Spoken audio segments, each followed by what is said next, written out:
Mini parliament ఎన్నికలను తలపించిన UP, Punjab, Uttarakhand, Manipur, Goa ఎన్నికల ఓట్లకు రేపే కౌంటింగ్. ఇందుకు సంబంధించి అధికారులు పూర్తి స్థాయిలో ఏర్పాట్లు చేశారు.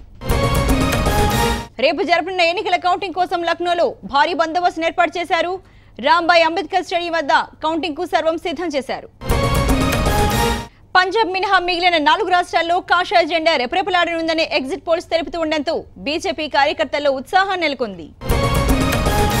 యూపీ ఫలితాలపై 100 కోట్ల బెట్టింగ్లు జరుగుతున్నాయి. బీజేపీకి సీట్లు, మొదటి 2 పార్టీల మధ్య వ్యత్యాసం, ఇతరత్ర అంశాలపై బంగారు రాజులు పందాలు కాస్తున్నారు. అలాగే మిగతా రాష్ట్రాలపైన జోరుగా జూదాలు సాగుతున్నాయి. ఎగ్జిట్ పోల్స్ పై ఆర్ఎన్ లేడీ ఇరోమ్ షర్మిల స్పందించారు. ఎగ్జిట్ ఫలితాలను తాను పెద్దగా పట్టించుకోనని, ఎన్నికల టైంలో ప్రజల మైండ్ సెట్ మారుతుందన్నారు. తన విజయంపై ధీమా వ్యక్తం చేశారు. సంబంధించి ఓట్ల లెక్కింపు జరగకముందే ముఖ్యమంత్రి అఖిలేష్ యాదవ్ ఓటమిని అంగీకరించారని కేంద్ర మంత్రి కిరణ్ రిజిజు ఎద్దేవా చేశారు. ఉత్తరప్రదేశ్లో బీజేపీ విజయం సాధిస్తుందని వచ్చిన ఎగ్జిట్ పోల్స్ అంచనాలను కాంగ్రెస్ ఉపాధ్యక్షుడు రాహుల్ గాంధీ కొట్టిపారేశారు. యూపీలో కాంగ్రెస్, సమాజ్వాదీ పార్టీ కూటమి తప్పకుండా గెలుస్తుందని రాహుల్ ఆశాభావాన్ని వ్యక్తం చేశారు.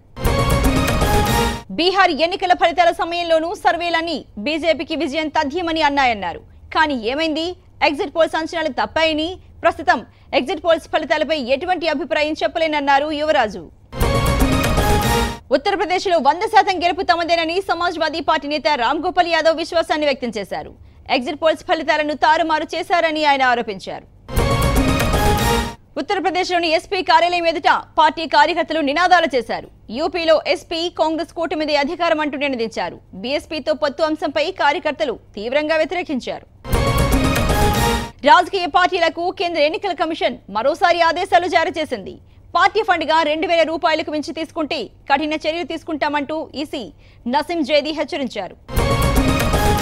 హోలీ సంబరాల్లో కేంద్ర మంత్రి రవిశంకర్ ప్రసాద్ పాల్గొన్నారు. పాట్నాలో నిర్వహించిన ముందస్తు సెలబ్రేషన్స్ లో పార్టీ కార్యకర్తలతో పాటు సామాన్య ప్రజలు రవిశంకర్ ప్రసాద్ కు హోలీ రంగులు పూసి శుభాకాంక్షలు తెలిపారు. సుప్రీంకోర్టు మాజీ న్యాయమూర్తి మార్కండేయ కట్టు మరోసారి వివాదాస్పద వ్యాఖ్యలు చేశారు. ఢిల్లీ సీఎం కేజ్రీవాల్ పై తీవ్ర స్థాయిలో మండిపడ్డారు.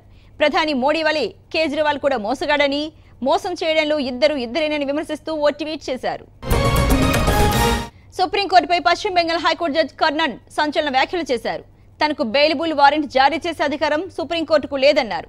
తనకు సర్వోన్నత న్యాయస్థానం సుప్రీమేమీ కాదని కర్ణన్ స్పష్టం చేశారు. అలాగే ప్రస్తుత మాజీ జడ్జీలు కొందరు అవినీతికి పాల్పడ్డారని, వారిపై చర్యలు తీసుకోవాలని ప్రధాని మోడీకి ఆయన లేఖ రాశారు. రేపటి నుంచి సోమవారం వరకు వరుసగా 3 రోజుల పాటు బ్యాంకులు మూతపడనున్నాయి. రేపు 2వ శనివారం, ఆదివారం, సోమవారం హోలీ కావడంతో 3 రోజుల పాటు బ్యాంకు సేవలు నిలిచిపోనున్నాయి.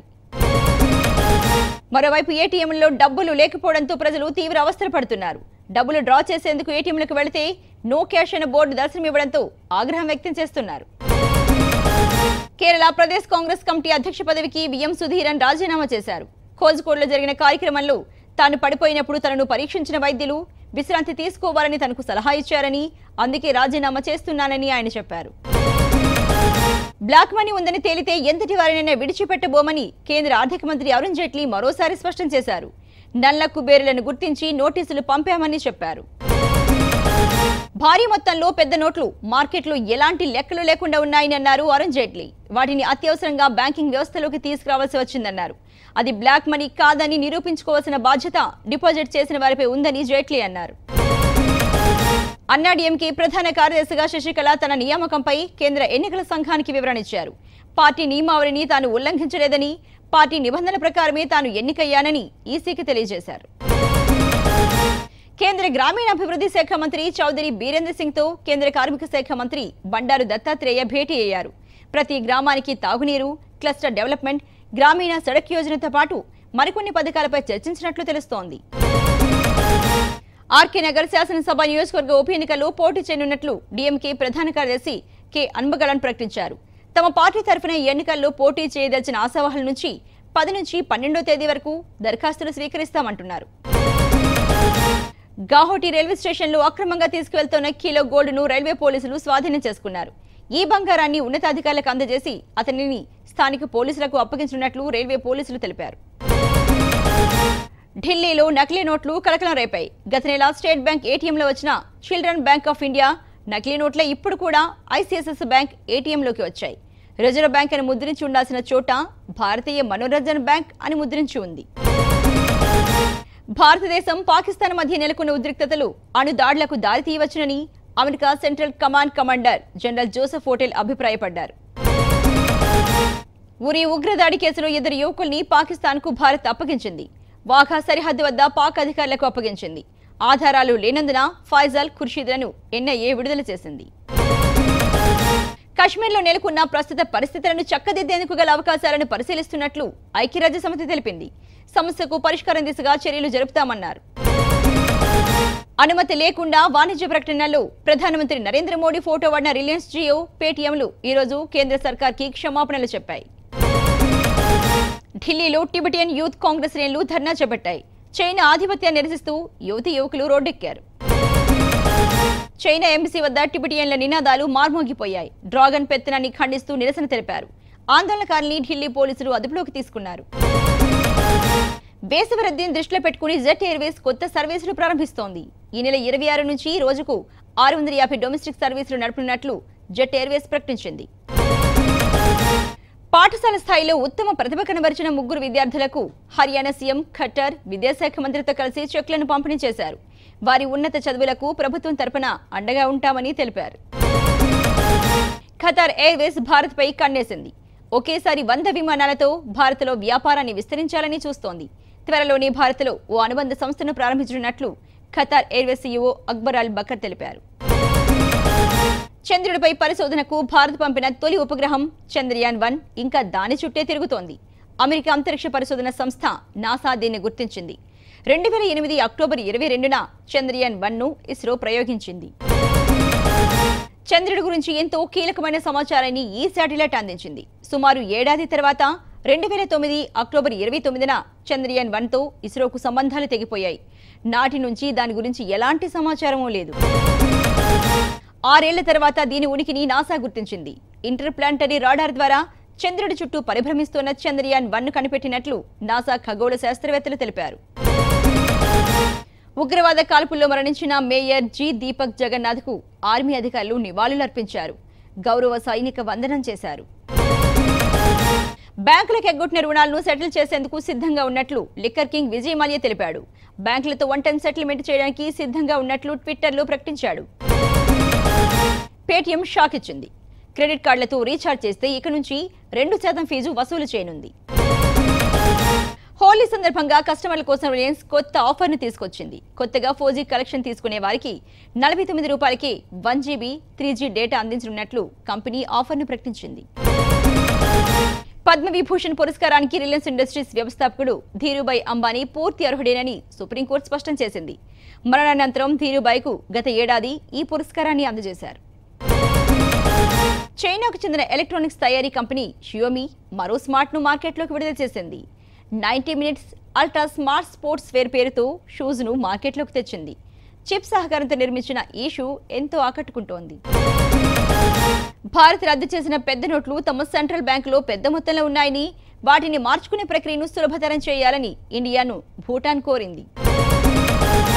నేడు స్టాక్ మార్కెట్లు స్వల్ప లాభాలతో ముగిశాయి. 5 రాష్ట్రాల ఎగ్జిట్ పోల్స్ ప్రభావం మార్కెట్లపై పడింది.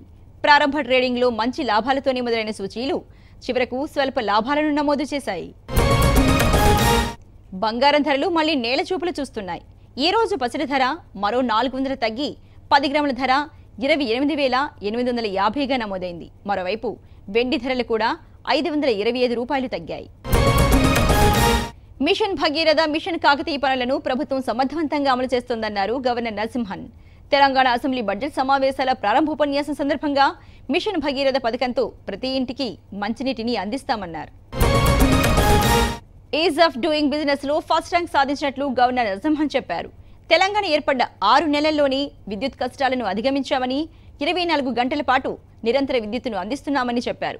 వ్యవసాయానికి పగటిపూట 9 గంటల విద్యుత్తును ప్రభుత్వం అందిస్తోందన్నారు. తెలంగాణ రాష్ట్రం ఏర్పాటైన తర్వాత తమ ప్రభుత్వం కొత్తగా 21 జిల్లాలను ఏర్పాటు చేసిందని గవర్నర్ నరసింహన్ అన్నారు. కొత్తగా 25 రెవెన్యూ డివిజన్లు, 125 మండలాలు, 5 పోలీస్ కమిషనరేట్లు, 23 పోలీస్ సబ్ డివిజన్లు ఏర్పాటు చేశామన్నారు. రాష్ట్ర జీఎస్డీపీ 13.7% వృద్ధిని ప్రభుత్వం ఆశిస్తోందని గవర్నర్ నరసింహన్ తెలిపారు. వ్యవసాయ అనుబంధ రంగాల్లో 17.2% వృద్ధి సాధించామన్న ఆయన సేవా రంగాల్లో 14.6% వృద్ధితో ముందుకు సాగుతున్నామన్నారు. ఐటీ రంగంలో తెలంగాణ 2వ స్థానంలో ఉందని చెప్పారు. గవర్నర్ ప్రసంగం వాస్తవాలకు విరుద్ధంగా ఉందన్నారు సీఎల్పీ నాయకుడు జానారెడ్డి. గవర్నర్ 3 ఏళ్లుగా ఇదే ప్రసంగం చదువుతున్నారన్నారు. గవర్నర్ ప్రసంగంలో డబుల్ బెడ్రూమ్ ఇళ్ల ఊసేలేదని, 3 ఎకరాల భూమి, బీసీ సప్లాన్పై ప్రసంగంలో ప్రస్తావించలేదన్నారు. గవర్నర్ బడ్జెట్ ప్రసంగంపై రేవంత్ రెడ్డి ఘాటుగా స్పందించారు. ప్రభుత్వ ఒత్తిడికి గవర్నర్ లొంగిపోయారని, అందుకే ప్రసంగంలో అవాస్తవాలు చెప్పారని రేవంత్ రెడ్డి విమర్శించారు. గవర్నర్ ప్రసంగంపై విపక్షాల విమర్శలకు మంత్రి హరీష్ రావు కౌంటర్ ఇచ్చారు. సభలో హుందాగా వ్యవహరించాల్సిన విపక్షాలు గవర్నర్ ప్రసంగానికి అడ్డు తగిలి వాకౌట్ చేయడం సరికాదన్నారు. సభలో చర్చించే దమ్ము లేక చేత కాక సభ నుంచి వాకౌట్ చేశారన్నారు. అసెంబ్లీలో గవర్నర్ ప్రసంగానికి విపక్షాలు అడ్డు తగలడం దుర్మార్గమని ప్రభుత్వ చీఫ్ విప్ కొప్పుల ఈశ్వర్ మండిపడ్డారు. ఇప్పటికైనా విపక్షాలు విమర్శలు మారి సభ సజావుగా జరిగేందుకు సహకరించాలని కోరారు. తమ పార్టీ అంతర్గత సర్వేపై కాంగ్రెస్ నేతలకు ఎందుకంత ఉలుకుపాటు అని మంత్రి తుమ్మల నాగేశ్వరరావు ప్రశ్నించారు. గవర్నర్ ప్రసంగాన్ని వినకుండానే సభ నుంచి కాంగ్రెస్ వాకౌట్ చేయడం రాజ్యాంగాన్ని అవమానపరచడమే అన్నారు. తెలంగాణ శాసనసభ సమావేశాలు 14 రోజుల పాటు నిర్వహించాలని బీఎస్సీ నిర్ణయించింది. 11న గవర్నర్ ప్రసంగంపై చర్చ, 13న బడ్జెట్ సమర్పణ, 15న బడ్జెట్పై చర్చ ప్రారంభించాలని బీఎస్సీ సమావేశంలో నిర్ణయించారు. కాంగ్రెస్ టీడీపీపై ఎంపీ బాల్క సుమన్ ఆరోపణలు గుప్పించారు. కాంగ్రెస్ పార్టీ పాపపు పార్టీ అని, తెలుగుదేశం పార్టీ ఆరిపోయే దీపమని విమర్శించారు. ఈ నెల 19న నిర్వహించే మహబూబ్ నగర్, హైదరాబాద్ రంగారెడ్డి ఉపాధ్యాయ నియోజకవర్గ స్థాన రీపోలింగ్ ఏర్పాట్లపై హైదరాబాద్ జిల్లా ఎన్నికల అధికారి, GHMC commissioner doctor B Janardhan Reddy సమీక్షా సమావేశం నిర్వహించారు. సీఎం కేసీఆర్ ను తెలంగాణ టీడీపీ నేత మోత్పల్లి నరసింహన్ కలిశారు. కుమార్తె వివాహానికి రావాల్సిందిగా సీఎంను మోత్పల్లి ఆహ్వానించారు. కేసీఆర్ పై విమర్శనాస్త్రాలు చేసే మోత్పల్లి కేసీఆర్ ను కలవడం అందరినీ ఆశ్చర్యానికి గురిచేసింది. తాను సీఎం అవుతానని ఎప్పుడూ చెప్పలేదని, అలా అనుకోలేదని కాంగ్రెస్ శాసనసభ పక్ష నేత జానారెడ్డి అంటున్నారు. 10 మందితో సీఎం అని అనిపించుకున్నంత మాత్రాన అయిపోతామా అని ప్రశ్నించారు. ఎవరి అభిమానాన్ని బట్టి వారు పిలుచుకుంటారని వ్యాఖ్యానించారు. వరుస ప్రమాదాలతో అమాయకుల ప్రాణాలు పోతున్నా ప్రభుత్వం పట్టించుకోవడం లేదని సిపిఐ తెలంగాణ రాష్ట్ర కార్యదర్శి చాడ వెంకటరెడ్డి మండిపడ్డారు. ట్రావెల్ బస్సులన్నీ రాజకీయ నేతలవి కావడం వల్లే ప్రభుత్వం పట్టించుకోవడం లేదని విమర్శించారు. వరంగల్లోని రహదారులు యమపురికి దారులుగా మారాయి. అభివృద్ధి పనుల కోసం ఇష్టానుసారంగా గుంతలు తీయడంతో అమాయకుల ప్రాణాలు కోల్పోతున్నారు. ప్రమాద హెచ్చరిక బోర్డులను ఏర్పాటు చేయడంలో అధికారులు నిర్లక్ష్యం వహిస్తున్నారని స్థానికులు మండిపడుతున్నారు. తమను పర్మనెంట్ చేయాలంటూ నిజామాబాద్ మున్సిపల్ కార్మికులు ఎమ్మెల్యే బిగాల గణేష్ ఇంటిని ముట్టడించారు. ఆయన ఇంటి ముందు ధర్నా చేసిన కార్మికులు జీవో నెంబర్ 14 ప్రకారం వేతనాలు పెంచాలని డిమాండ్ చేశారు. తెలంగాణలో 1,00,000 ఉద్యోగాలను ప్రకటించాలని డిమాండ్ చేస్తూ డీవైఎఫ్ఐ మేడ్చల్ కమిటీ ఆధ్వర్యంలో నిరసన దీక్షను చేపట్టారు. హైదరాబాద్ కాప్రా సర్కిల్, ఈసీఐఎల్ చౌరస్తాలో నిరుద్యోగులు ఒక్కరోజు దీక్షకు దిగారు. 1,00,000 ఉద్యోగాలు భర్తీ చేయకుంటే ఉద్యమిస్తామని హెచ్చరించారు. మైలార్ దేపల్లి పోలీస్ స్టేషన్ పరిధిలోని వినాయక్ నగర్లో దారుణం జరిగింది. కడుపు నొప్పి తాళలేక విజయలక్ష్మి అనే వివాహిత బాదం పాలలో పురుగుల మందు కలిపి తాగింది. ఆమె పిల్లలు కూడా బాదం పాలు అనుకుని తాగడంతో తీవ్ర అస్వస్థతకు గురయ్యారు. వనస్థలిపురంలో దారుణం జరిగింది. చిన్నారి రమ్య ఘటన మరొక ముందే రోడ్డుపై వెళ్తున్న గర్భిణిని మందుబాబులు బైక్తో ఢీకొట్టారు. హస్తనాపురం సమీపంలో ఈ ఘటన చోటు చేసుకుంది. దీంతో స్థానిక ఆసుపత్రిలో గర్భిణీ మహిళను చేర్పించారు. కానిస్టేబుల్ ఫలితాల్లో అక్రమాలు జరిగాయంటూ ఓయూ నిరుద్యోగ విద్యార్థి జేఏసీ నేతలు సీఎం కేసీఆర్ దిష్టిబొమ్మను దహనం చేశారు. కానిస్టేబుల్ పరీక్షపై సీబీఐతో విచారణ జరిపించాలని డిమాండ్ చేశారు. మొక్కలను కాపాడుకోవడంలో ప్రతి ఒక్కరూ బాధ్యతగా వ్యవహరించాలన్నారు వరంగల్ రూరల్ కలెక్టర్ ప్రశాంత్ జీవన్ పాటిల్. పరకాల మండలం నడికుడిలో పర్యటించిన కలెక్టర్ గ్రీన్ డే కార్యక్రమంలో పాల్గొన్నారు. రైతులు వ్యవసాయంతో పాటు పాడి పరిశ్రమ ద్వారా అధిక లాభాలు సాధించవచ్చన్నారు రాష్ట్ర పాడి పరిశ్రమ అభివృద్ధి సంస్థ ఎండీ కె నిర్మల. జనగామలోని విజయ డైరీలో నిర్వహించిన రైతు సదస్సులో ఆమె మాట్లాడారు. ప్రభుత్వ పాఠశాలల విద్యార్థులు 100% ఉత్తీర్ణతను సాధించాలన్నారు ఎమ్మెల్యే ఆరూరి రమేష్. మనబడి మన బాధ్యత కార్యక్రమంలో భాగంగా పున్నెలు క్రాస్ వద్ద సత్యం గార్డెన్స్ లో విద్యార్థులకు అవగాహన కార్యక్రమాన్ని చేపట్టారు. సిపిఐఎంఎల్ న్యూ డెమోక్రసీ నేత రాయల సుభాష్ చంద్రబోస్ ప్రథమ వర్ధంతి సభ హైదరాబాద్ సుందరయ్య విజ్ఞాన కేంద్రంలో జరిగింది. ఆ పార్టీ రాష్ట్ర కమిటీ నేతలు ఆయన చిత్రపటానికి పూలమాలలు వేసి నివాళులర్పించారు. జీహెచ్ఎంసీ కార్యాలయం ఎదుట బీజేపీ నేతలు ధర్నా చేశారు. మల్కాజ్గిరిలో జీహెచ్ఎంసీ అధికారులు ఇష్టారాజ్యంగా ఆస్తి పన్నులు వసూలు చేస్తున్నారంటూ బీజేపీ నేతలు నిరసన వ్యక్తం చేశారు. యూనివర్సిటీలపై ప్రభుత్వ నిర్లక్ష్యాన్ని నిరసిస్తూ ఓయూలో విద్యార్థులు ఆందోళన చేశారు. ఏబీవీపీ ఆధ్వర్యంలో విద్యార్థులు మోకాలపై నడిచి నిరసన తెలియజేశారు. కాకతీయ యూనివర్సిటీలో విద్యార్థులు ఆందోళన చేపట్టారు. డీఎస్సీ గురుకులాలకు నోటిఫికేషన్ విడుదల చేయాలని డిమాండ్ చేశారు. ముఖ్యమంత్రి కేసీఆర్ నోటిఫికేషన్ల పేరుతో ఆందోళనకు గురి చేయడం సరికాదన్నారు. సిద్దిపేట జిల్లాలో హీరోయిన్ సమంత సందడి చేసింది. చేనేత సహకార సంఘాన్ని సందర్శించి చేనేత కార్మికులు తయారు చేసిన వస్త్రాలను పరిశీలించారు. చేనేత వస్త్రాలకు బ్రాండ్ అంబాసిడర్ గా ఉంటానని గతంలో సమంత ప్రకటించారు. మంచిర్యాల జిల్లా కేంద్రంలో రియల్ ఎస్టేట్ వ్యాపారం పేరుతో ఇతరుల భూములను చూపి మోసం చేస్తున్న వ్యక్తిని పోలీసులు అరెస్ట్ చేశారు. రామకృష్ణపూర్కు చెందిన వెంకటేష్ ఈ మోసానికి పాల్పడ్డాడు. వరంగల్ రూరల్ మహబూబాబాద్ జిల్లాలో అకాల వర్షాలు కురిశాయి. మొక్కజొన్న పంటకు తీవ్ర నష్టం వాటిల్లింది. అకాల వర్షాలతో రైతులను దెబ్బతీశాయి. ఏపీ ఎమ్మెల్సీ ఎన్నికల్లో 7 అభ్యర్థులు ఏకగ్రీవంగా ఎన్నికయ్యారు. టీడీపీ నుంచి నారా లోకేష్, కరణం బలరాం, పోతుల సునీత, డొక్కా మాణిక్యవరప్రసాద్, బచ్చుల అర్జునుడు, వైసీపీ నుంచి ఆళ్ల నాని, గంగుల ప్రభాకర్ రెడ్డి మండలికి ఎన్నికైనట్లు అసెంబ్లీ సెక్రటరీ సత్యనారాయణ తెలిపారు. ఈ నెల 29 నుంచి మండలి సభ్యులుగా వీరిని పరిగణిస్తామని ఆయన తెలిపారు. ఈ ఏడాది సాధించిన ఫలితాలపై ఏపీ సీఎం చంద్రబాబు సంతృప్తి వ్యక్తం చేశారు. ఈ విజయం సాధించడంలో క్షేత్రస్థాయి నుంచి కృషి చేసిన అధికారులకు అభినందనలు తెలిపారు. పశ్చిమ గోదావరి జిల్లాలో సీఎం చంద్రబాబు రేపు పర్యటించనున్నారు. ఏలూరులో వడ్లూరు వెం టెక్నాలజిస్ట్ ఏరో సిటీకి శంకుస్థాపన చేయనున్నారు. అదేవిధంగా మరికొన్ని ప్రాంతాల్లో సీఎం పర్యటించి పలు కార్యక్రమాల్లో పాల్గొనే అవకాశం ఉంది. వైసీపీ అధినేత జగన్ పై టీడీపీ ఎమ్మెల్సీ సోమిరెడ్డి చంద్రమోహన్ రెడ్డి ఆగ్రహాన్ని వ్యక్తం చేశారు. లోటస్ ఫండ్ ఇంటిని ఎన్నికల అఫిడవిట్లో చూపించే దమ్ములేని జగన్ కు నారా లోకేష్ ఆస్తులపై మాట్లాడే హక్కు లేదన్నారు. నారా లోకేష్ ను చూసి వైసీపీ నేతలు భయపడుతున్నారని టీడీపీ ఎమ్మెల్యే బోండా ఉమ అన్నారు.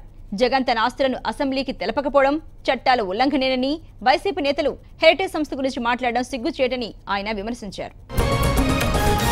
వైసీపీపై టీడీపీ నేత గాలి ముద్దుకృష్ణనాయుడు మండిపడ్డారు.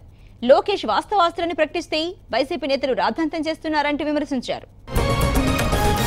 సర్వేపల్లి వైసీపీ ఎమ్మెల్యే కాకాని గోవర్ధన్ రెడ్డికి సుప్రీంకోర్టులో ఊరట లభించింది. టీడీపీ నేత సోమిరెడ్డి విదేశాల్లో అక్రమ ఆస్తులు కలిగి ఉన్నారని గోవర్ధన్ రెడ్డి గతంలో పలుసార్లు ఆరోపణలు చేశారు. దీంతో సోమిరెడ్డి కోర్టులో కేసు వేశారు. ఈ కేసును విచారించిన సుప్రీంకోర్టు కాకానిని అరెస్టు చేయొద్దని ఆదేశాలు జారీ చేసింది. కేంద్ర రాష్ట్ర ప్రభుత్వాలపై ఏపీ పీసీసీ చీఫ్ రఘువీరారెడ్డి మండిపడ్డారు. సర్పంచ్లను ప్రభుత్వం దిష్టిబొమ్మలా మార్చేసిందంటూ విమర్శించారు. గతంలో ఎన్నడూ లేని విధంగా ఇంటి పన్నులను పెంచారంటూ ఆరోపించారు. త్వరలో ఏపీకి రైల్వే జోన్ కు సంబంధించి కేంద్రం నుంచి ప్రకటన వచ్చే అవకాశం ఉందని భావిస్తున్నట్లు ఎంపీ అవంతి శ్రీనివాస్ అన్నారు. కేంద్ర మంత్రి వెంకయ్యనాయుడును కలిసి ఇదే అంశంపై చర్చించామని తెలిపారు. రాష్ట్రంలో కొత్తగా 18 డయాలసిస్ కేంద్రాల ఏర్పాటుకు కేంద్రం 22 కోట్ల నిధులను మంజూరు చేసిందని మంత్రి కామినేని శ్రీనివాసరావు తెలిపారు. సామాజిక హక్కుల వేదిక చైతన్య యాత్ర పునఃప్రారంభమైంది. ఎన్నికల కోడ్ నేపథ్యంలో వాయిదా పడిన యాత్రను తిరిగి తిరుపతి నుంచి ప్రారంభించారు. సిపిఐ రాష్ట్ర కార్యదర్శి రామకృష్ణతో పాటు పలువురు రాజకీయ పార్టీల ప్రతినిధులు హాజరయ్యారు. వైసీపీ అధినేత వైఎస్ జగన్ తనపై ఉంచిన నమ్మకాన్ని నిలబెట్టుకుంటానన్నారు YCP MLC Alla Nani. MLC ఎన్నికల్లో ఏకగ్రీవంగా గెలుపొందడంపై ఆయన ఆనందాన్ని వ్యక్తం చేశారు. మిర్చి రైతుల పరిస్థితి దారుణంగా ఉన్నా ప్రభుత్వం పట్టించుకోవడం లేదని వైసీపీ నేతలు ఆరోపించారు. మిర్చి ధరలు పడిపోవడంతో రైతులు అప్పుల పాలవుతున్నారన్నారు. గుంటూరు మిర్చి యార్డులో వైసీపీ నేత అంబటి రాంబాబు పర్యటించి రైతుల బాధలను అడిగి తెలుసుకున్నారు. మిర్చి యార్డులో వైసీపీ నాయకుల పర్యటనపై మండిపడ్డారు యార్డు చైర్మన్ మండవ సుబ్బారావు. రాజకీయ ప్రయోజనాల కోసమే వైసీపీ నేతలు పర్యటించారని విమర్శించారు. కృష్ణా జిల్లా నూజివీడ్లోని మహతి హోటల్ను అధికారులు సీజ్ చేశారు. 2 రోజులుగా నిల్వ ఉంచిన మాంసం పెట్టారని కస్టమర్లు యాజమాన్యంపై ఘర్షణకు దిగారు. డొమెస్టిక్ గ్యాస్ సిలిండర్లు వాడుతున్నందుకు హోటల్ యాజమాన్యంపై కేసు నమోదు చేశారు. పేదలందరికీ ఉచితంగా స్కాన్ సర్వీసులు అందజేయనున్నట్లు మంత్రి కామినేని శ్రీనివాస్ తెలిపారు. విజయవాడ ప్రభుత్వ ఆసుపత్రిలో నూతనంగా సిటీ స్కాన్ సెంటర్ను ప్రారంభించారు. త్వరలో ఎంఆర్ఐ స్కాన్ కూడా ఏర్పాటు చేస్తామని మంత్రి తెలిపారు. అక్రమంగా రిజిస్ట్రేషన్ చేయించుకున్న మిస్సమ్మ స్థలాన్ని పేదలకు ఇచ్చేయాలని అనంతపురం ఎమ్మెల్యే ప్రభాకర్ చౌదరి డిమాండ్ చేశారు. గతంలో అధికారాన్ని అడ్డం పెట్టుకుని అక్రమంగా ఆస్తులు సంపాదించారంటూ మాజీ ఎమ్మెల్యేపై ఆయన మండిపడ్డారు. అనంతపురం టీడీపీలో వర్గపోరు భగ్గుమంది. మంత్రి పరిటాల సునీత, ఎమ్మెల్యే సూరి మధ్య మరో వివాదం రాజుకుంది. పరిటాయి వర్గీయులు చేపట్టిన విద్యుత్ కేబుల్ పనులను సూరి వర్గం అడ్డుకుంది. దీంతో ఇరు వర్గాల మధ్య ఘర్షణ జరిగింది. గుంటూరు జిల్లా అచ్చంపేటలో పిడుగుపడి ఒకరు మృతి చెందారు. మరో 3కి తీవ్ర గాయాలయ్యాయి. పొలంలో పనిచేస్తున్న పద్మ అనే మహిళపై పిడుగుపడ్డంతో అక్కడికక్కడే చనిపోయింది. గాయపడ్డ వారిని స్థానిక హాస్పిటల్కు తరలించారు. ట్రిపుల్ తలాక్ పై న్యాయవాది ముకీద్ పిటిషన్ దాఖలు చేశారు. ఎలాంటి సంప్రదింపులు, కౌన్సిలింగ్ లేకుండా ట్రిపుల్ తలాక్ ని అంగీకరించకూడదని పిటిషన్ వేశారు. సుప్రీంకోర్టు గైడ్ లైన్స్ ప్రకారమే తలాక్ అంగీకరించాలని సూచించారు. విజయవాడలో మళ్లీ బ్లేడ్ బ్యాచ్ రెచ్చిపోయింది. ఎన్టీఆర్ కాంప్లెక్స్ లో పట్టపగలే సెల్ ఫోన్ల చోరీకి ప్రయత్నం చేశారు. అడ్డుకోబోయిన వారిపై బ్లేడ్లతో దాడి చేశారు. దుకాణాల సిబ్బంది ముఠాలు ఒకరిని పట్టుకుని పోలీసులకు అప్పగించారు. ఆకాశంలో మబ్బుల కారణంగా అరసవిల్లి శ్రీ సూర్యనారాయణ స్వామిని రెండవ రోజు కూడా సూర్యకిరణాలు తాకలేదు. ఏటా దక్షిణాయనం నుంచి ఉత్తరాయణంలోకి మార్పు జరిగిన సమయంలో సూర్యనారాయణ స్వామి మూల విరాట్కు కిరణ స్పర్శ జరుగుతుంది. గుంటూరు జిల్లా పిడుగురాళ్ల పోలీసులు ఇద్దరు దొంగలను అరెస్టు చేశారు. చిన్నతనం నుంచి వ్యసనాలకు బానిసలై దొంగతనాలకు పాల్పడుతున్న వీరిద్దరిని అరెస్టు చేసి వారి నుంచి 2,50,000 రూపాయలను స్వాధీనం చేసుకున్నారు. సాంస్కృతిక వారసత్వానికి ఆధునికత జోడిస్తే కళ్ల ముందు అద్భుతాలు ఆవిష్కృతమవుతాయి. రాజధానిలో ఐకానిక్ గా నిలిచే బ్రిడ్జ్ల డిజైన్లను రెడీ చేసింది ఏపీ సర్కార్. మరోవైపు బెజవాడలో కీలకమైన బెంజ్ సర్కిల్ డిజైన్లకు ఆమోదం తెలిపింది. స్వచ్ఛ విజయనగరం లక్ష్యంగా స్వచ్ఛ మహిళా శక్తి ఆత్మగౌరవం అనే నినాదంతో 100 గంటల్లో 10,000 మరుగుదొడ్ల నిర్మాణానికి శంకుస్థాపన చేశామని జిల్లా కలెక్టర్ వివేక్ యాదవ్ తెలిపారు. అనంతపురం జిల్లా పుట్టుపర్తి చిత్రావతి నదిలో ఇసుక తవ్వడం కోసం వెళ్లిన వ్యక్తి ప్రమాదవశాత్తు మృతి చెందాడు. ఇసుక పెళ్లలు మీద పడ్డంతో బుక్కపట్న గ్రామానికి చెందిన సోము ఇసుకలో దిగబడిపోయాడు. ఎంబీఏ చదువుతోనే విద్యార్థి Mohak Tarnaka style home apart పై నుంచి పడి అనుమానాస్పద స్థితిలో మృతి చెందాడు. మోహక్ ఢిల్లీకి చెందిన వ్యక్తిగా గుర్తించారు. ఇది హత్యో ఆత్మహత్యో తేలాల్సి ఉంది. AP red cross society chairperson Rachel Chatterjee ఇవాళ విజయనగరం జిల్లాలో పర్యటించారు. జిల్లా కేంద్రంలో రెడ్ క్రాస్ సొసైటీ ఆధ్వర్యంలో కొనసాగుతున్న నైట్ షెల్టర్, బ్లడ్ బ్యాంకులను సందర్శించారు. నారా లోకేష్ పుట్టుకతోనే కోటీశ్వరుడని, ఆయన ఆస్తుల విషయంలో అబద్దాలు చెప్పాల్సిన అవసరం లేదన్నారు ఎమ్మెల్సీ బీద రవిచంద్ర. దమ్ముంటే లోకేష్ సమర్పించిన ఆస్తుల్లో తప్పులను రుజువు చేయాలని సవాల్ విసిరారు. కృష్ణా జిల్లా కేసరి దగ్గర డీసీఎం బీభత్సం సృష్టించింది. బీజేడీ కాలేజీ సమీపంలో ఉన్న ఒక ఇంటిలోకి అత్యంత వేగంతో దూసుకువెళ్లింది. ఈ ప్రమాదంలో డీసీఎం డ్రైవర్ అక్కడికక్కడే మృతి చెందాడు. వాహనం ఇంట్లో నిద్రిస్తున్న వారిపైకి వెళ్లడంతో 5 వ్యక్తులకు తీవ్ర గాయాలయ్యాయి. వికారాబాద్ ఆర్టీసీ బస్టాండ్ ఎదుట విద్యార్థులు ఆందోళన చేశారు. ఎస్ఎఫ్ఐ ఆధ్వర్యంలో ఆందోళనకు దిగిన విద్యార్థులు బస్ పాసుల రెన్యువల్ విషయంలో అధిక రుసుం వసూలు చేస్తున్నారని, సర్వీస్ దినాలు తగ్గిస్తున్నారని ఆరోపించారు. తూర్పుగోదావరి జిల్లా పిఠాపురంలో అగ్ని ప్రమాదం జరిగింది. పోలీస్ క్వార్టర్ సమీపంలో జరిగిన ఈ ప్రమాదంలో ఓ హోటల్, 2 దుకాణాలు దగ్ధమయ్యాయి. విద్యుత్ షార్ట్ సర్క్యూట్ వల్ల ఈ ప్రమాదం జరిగినట్లు తెలుస్తోంది. అవినీతి ఆరోపణలు ఎదుర్కొంటోన్న దక్షిణ కొరియా అధ్యక్షురాలు పార్క్ గుయన్ను పదవి నుంచి తప్పించాలన్న కింది కోర్టు తీర్పును సమర్థించింది అక్కడి రాజ్యాంగ ధర్మాసనం. ఈ తీర్పుతో ఆమెపై క్రిమినల్ ప్రొసీడింగ్స్ కు తెరలేపినట్లయింది. ప్రపంచంలోని అత్యంత బరువైన మహిళ ఇమాన్ అహ్మద్ కు సర్జరీ చేయడానికి డాక్టర్లు సిద్ధమయ్యారు. 3 వారాల్లో 108 కిలోలు తగ్గడంతో మిగిలిన సర్జరీలపై దృష్టి సారించినట్లు వైద్యులు తెలిపారు. హార్డ్ డ్రెస్సింగ్, బోల్డ్ కామెంట్స్ తో ఎప్పుడు వార్తల్లో నిలిచే దిశ పటాని మార్షల్ ఆర్ట్స్ పై ఇంట్రెస్ట్ చూపిస్తోంది. హాలీవుడ్ మూవీ కుంగ్ఫూ యోగాలో జాకీ చాన్ తో నటించిన దిశ షాంఘైలోని మార్షల్ ఆర్ట్స్ పై మక్కువ పెంచుకుంది. దిశ మార్షల్ ఆర్ట్స్ ట్రైనింగ్ వీడియో ఇప్పుడు యూట్యూబ్ లో హల్చల్ చేస్తోంది. మలయాళ ముద్దుగుమ్మ భావన ఎంగేజ్మెంట్ గ్రాండ్ గా జరిగింది. శాండల్వుడ్ నిర్మాత నవీన్ తో ప్రేమాన్ని సాగిస్తున్న ఈ బ్యూటీ నిశ్చితార్థం కొచ్చిలో జరిగింది. ఇరు ఫ్యామిలీకి చెందిన బంధువులు, క్లోజ్ ఫ్రెండ్స్, మలయాళం, కోలీవుడ్ సినీ ప్రముఖులు మాత్రమే హాజరయ్యారు. సంజయ్ దత్ బయోపిక్ కోసం రణబీర్ కపూర్ సీరియస్ గా వర్క్ చేస్తున్నాడు. కుమార్ హిరానీ డైరెక్షన్ లో సంజయ్ దత్ బయోగ్రఫీ తెరకెక్కుతోంది. సంజయ్ దత్ శిక్ష అనుభవించిన భోపాల్ సెంట్రల్ జైలును మూవీ యూనిట్ సందర్శించింది. ఈ చిత్రంలో దియా మిర్జా, విక్కా కౌశల్, మనీషా కోయిరాల ప్రధాన పాత్రల్లో నటిస్తున్నారు. ఈ మూవీలో మరో స్పెషల్ అట్రాక్షన్ ఏంటంటే ఇందులో మాధురి దీక్షిత్తో ప్రేమాయణం ఎపిసోడ్ కూడా ఉంటుందని బాలీవుడ్ టాక్. మెగా హీరోల బాటలోని దగ్గుబాటి హీరో నడుస్తున్నాడు. సినిమా పాటలను డైరెక్ట్ గా విడుదల చేయకుండా నెట్లోనే సాంగ్స్ ను రిలీజ్ చేస్తున్నారు. తాజాగా వెంకటేష్ నటించిన గురు సినిమా 2వ సాంగ్ ను కూడా నెట్లోనే రిలీజ్ చేసింది చిత్ర unit. Power star Pawan Kalyan upcoming movie Katamarayudu release కు ముందు ఇండస్ట్రీని షేక్ చేస్తోంది. 3 రోజులకు ఒకసారి రిలీజ్ చేస్తున్న సాంగ్స్ కు అదిరిపోయే రెస్పాన్స్ వస్తోంది. ఇప్పటికీ టైటిల్ సాంగ్ కేక పుట్టిస్తే సెకండ్ సాంగ్ సరికొత్త ట్రెండ్ ను సృష్టించింది.